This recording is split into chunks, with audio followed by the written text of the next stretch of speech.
Hi, I just want to take a moment here to talk about Tennessee's 7th Congressional District. There's a special election here to fill Mark Green's seat.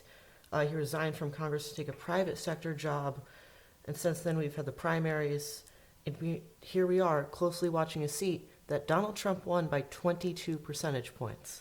Now the matchup that we have been given here is Tennessee State Representative Aftyn Behn, grassroots progressive organizer as the Democratic nominee, versus Matt Van Epps. He's been endorsed by Trump. He was endorsed in the primary, which ultimately led to him winning the primary, but he has been positioning himself as the conservative MAGA warrior. Yes, you heard that right. His ads have that is what he has been pushing out, and Ben has been positioning herself as one who's going to lower costs of everyday life, get rid of tariffs, and with that affordability message that has really been hammered into voters, that's been quite effective in recent elections, just taking notes from New Jersey and Virginia, where Democrats won there and overperformed their margins quite significantly. Now, if we look at early voting data, this is the percentage of the vote compared to the total 2024 early vote by county. We see a very clear pattern that we didn't see elsewhere and didn't see in governor's elections in 2025 in New Jersey and Virginia.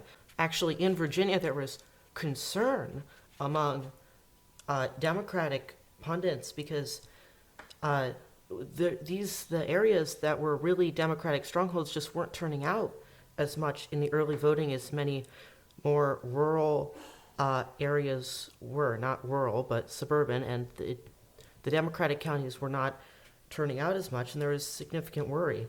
But what happened? Abigail Spanberger won by 15 points in a state Kamala Harris won by 6. And the reason I bring this up is just that to show that early voting is certainly not voting, but it gives us an idea of what areas are motivated to get out to vote. Now, what do we see here?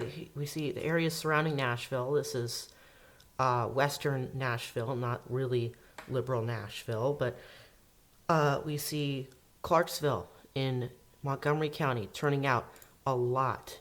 We see Davidson County, Williamson County that has part of the city of Franklin in it. And we see a lot less turnout in many really conservative counties, say like Wayne County. There's only been 733 early ballots here as of November 24th.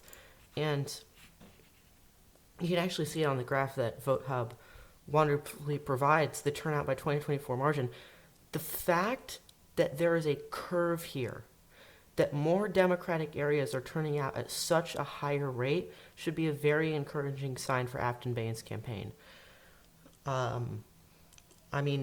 In special elections before, we have seen overperformances. Actually, I can bring that up. We have seen huge Democratic overperformances in these House special elections.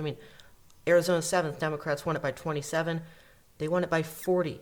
Republicans won by 32. They won it by 15. We've seen, actually, if you average all these out, an overperformance of 15 points in congressional special elections. Now, that's not 22 points, and we've yet to see a 22-point overperformance. But Florida's 6th Congressional District, that was 19 points. But if that's only 3 away, then Democrats might have an actual chance here. Now, if we want to take a look at the fundraising, Aftyn Behn has raised over $1 million. Matt Van Epps not far behind. They have both spent hundreds of thousands of dollars on this race, on advertisements. Kamala Harris did an event with Aftyn Behn. Donald Trump did a virtual event with Matt Van Epps. And we've just seen a lot of attention on a race that we really wouldn't have, and it just goes to show how worried Republicans are, frankly, to lose this seat. We have super PACs coming in and giving millions of dollars to candidates in a Trump plus 22 district. We have not really seen that happen before.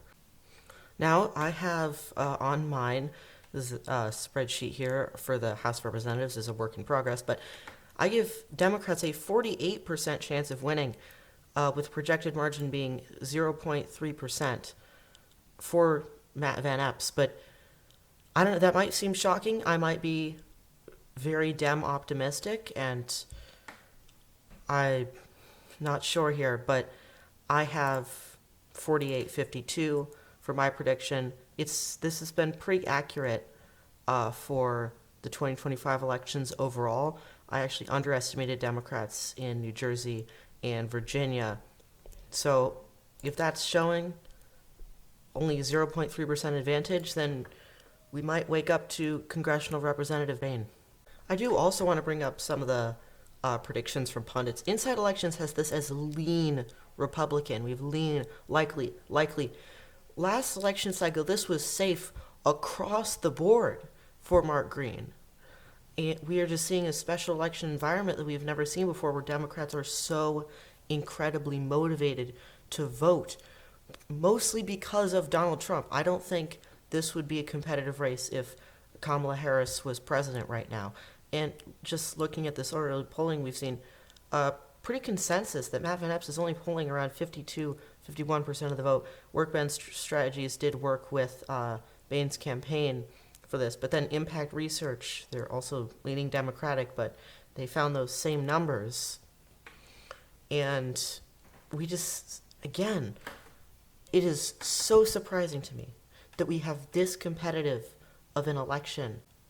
I can't stretch enough just how motivated Democrats are to vote.